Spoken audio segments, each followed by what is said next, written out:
இல்ல கரூர்ல இனாம் நிலத்தை கொடுத்துட்டாங்க, 3000க்கு மேற்பட்ட ஏக்கரை கொடுத்துட்டாங்க, அதை நீங்க டிவிக்கு அரசுக்கு சப்போர்ட் பண்ணி அறிக்கை விட்டுருக்கீங்க, அப்ப நீங்க கோயிலுக்கு எதிரானவரா இந்து விரோதியா? விஜயநகர பேரரசு காலத்திலிருந்து இனாம் நிலம் என்பது அந்த ஊர்ல கோயில்ல வேலை செய்யறவங்களுக்கு அரசு கொடுத்தது. பூ விற்கிறவங்க, கோயில் இருக்கக்கூடிய பண்டார சகோதரர்கள், நாதஸ்வரம் வாசிக்கிறவங்க, தவில் வாசிக்கிறவங்க, அவங்களுக்கு கொடுக்கப்பட்ட இடம். அத கர்ம வீரர் காமராஜர் ஐயா 1963 ஆட்சியிலிருந்து அவர் செல்வதற்கு முன்பு அதற்கு ஒரு செட்டில்மெண்ட் தாசில்தார் போட்டு அதை பஞ்சாயத்து பண்ண முயற்சி பண்ணார். அது திமுக காரங்க அதை வச்சு பாலிடிக்ஸ் பண்ணி பண்ணி பண்ணி கோவில் நிலம் இந்த நிலம்னு ஒன்னா சேர்த்து அதை 0 டிகிரின்னு ஒரு ஆர்டரை போட்டு பண்ணாம வச்சிருந்தாங்க. இன்னைக்கு ஒரு அரசு வந்து 60 ஆண்டுகளாக 100 ஆண்டுகளாக அந்த இனாம் நிலத்துல குடியிருப்பவர்களுக்கு திரும்ப அந்த மரியாதை கொடுத்திருக்கும் பொழுது அதை வரவேற்க வேண்டியது ஒரு தமிழனுடைய கடமையாகத்தான் நான் பார்க்கின்றேன்.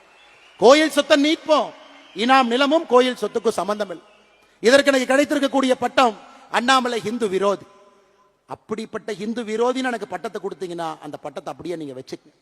இதே ஹெச் ராஜா அண்ணன் கரூர்ல அக்டோபர் 2024 வந்து இனாம் நிலத்தை மக்களுக்கு கொடுக்க வேண்டும் என்று சொன்னார். அவர் இந்து விரோதி அல்ல. எடப்பாடி பழனிசாமி அண்ணன் அவர்கள் அனைத்து இந்திய அண்ணா திராவிட முன்னேற்ற கழகத்தினுடைய தேர்தல் அறிக்கை 2026 இனாம் நிலத்தை வசிப்பவர்களுக்கு கொடுக்க வேண்டும் என்று சொன்னார். அவர் இந்து விரோதி கிடையாது.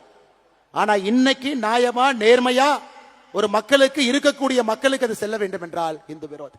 அதனாலதான் இந்த இடத்துல எத்தனையோ இடத்துல கிறிஸ்தவர்கள் இருக்கிறாங்க, இஸ்லாமியர்கள் இருக்கிறாங்க. அருமை சொந்தங்களே, இன்னைக்கு நான் அறுதியிட்டு தெளிவாக உங்களுக்கு நான் கோடிட்டு இந்த அமைப்பினுடைய ஒரு தன்னாளராக நான் சொல்லுகின்றேன். மதம் என்பது இந்த அமைப்புக்கு வெளியே, சாதி என்பது இந்த அமைப்புக்கு வெளியே.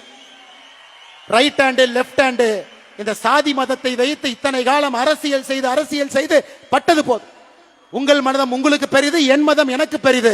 அதை வீட்டிலே பூட்டி விட்டு வெளியே வரும் பொழுது அனைவருக்கும் பொதுவான சமமான ஒரு தமிழனாக, ஒரு இந்தியனாக, ஒரு மனிதனாக நம்முடைய வாழ்க்கை இருக்கட்டும். அருமை சொந்தங்கள், ஏன்னா இன்னைக்கு கோடிட்ட வேண்டும் நாம் இந்தியன் என்பதிலே பெருமிதம், அதில் எந்த மாற்று கருத்து வேண்டாம். அந்த அரசியலுக்குள்ள நம்ம போக வேண்டாம், அந்த அரசியல் நமக்கு வேண்டாங்க. அந்த சாக்கடை அரசியலுக்குள்ள நம்ம போக வேண்டாம். தமிழன் என்று சொன்னால் இந்தியனுக்கு எதிரியா, இந்தியன் என்று சொன்னால் தமிழுக்கு எதிரியா? நமக்கு அந்த அரசியல் வேண்டாம்.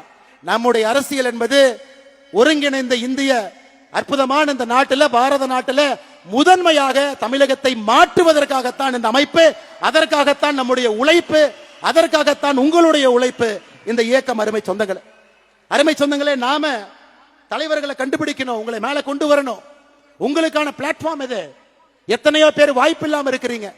தயவு செய்து நம்முடைய வீதி லீடர்ஸ் அமைப்பை முழுமையா நீங்க பயன்படுத்தணும்.